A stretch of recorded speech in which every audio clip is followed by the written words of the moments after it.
Carlson and Steve Ducey and Brian Kilmeade, the other co-host of this propaganda fest over there, or fester, over there in Clusterfox.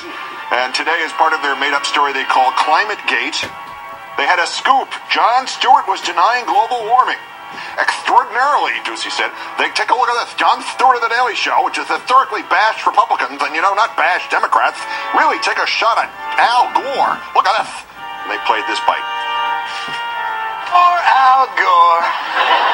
Global warming completely debunked via the very internet you invented. Oh, the irony. The irony.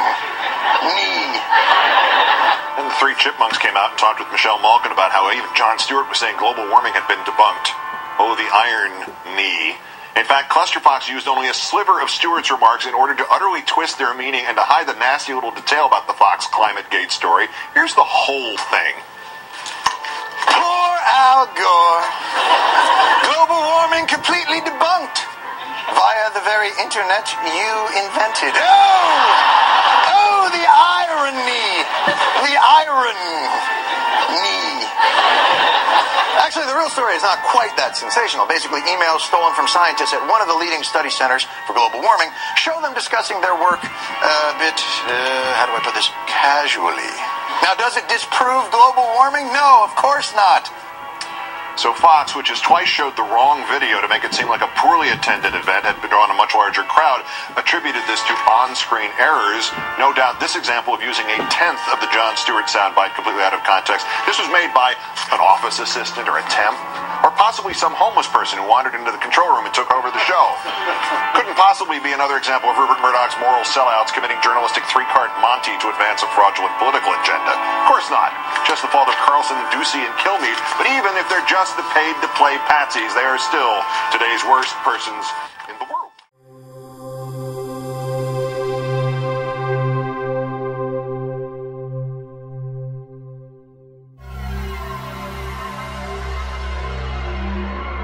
Actually, the real story is not quite that sensational. Basically, emails stolen from scientists at one of the leading study centers for global warming show them discussing their work a bit, how do I put this, casually.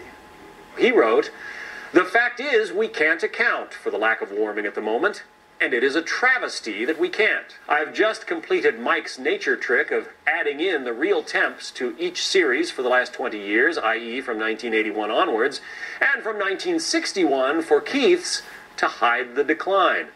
It's nothing. He was just using a trick to hide the decline. It's just scientists speak for using a standard statistical technique, recalibrating data in order to trick you into not knowing about the decline. But here's what's great about science. In disagreement, we go back and look at the raw data.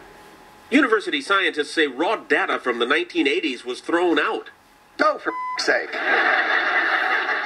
Why would you throw out raw data from the 80s? I still have penthouses from the 70s. Laminated. What did you keep? The scientists say they kept something called value-added data. Value-added data? What is that, numbers fortified with art? Truth plus? Now with lemon?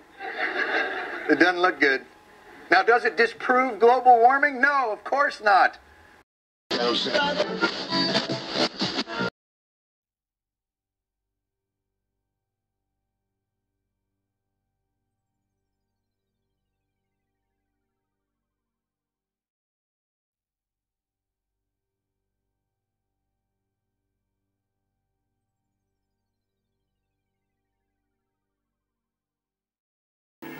General Washington has just given the password for this operation. Victory or death.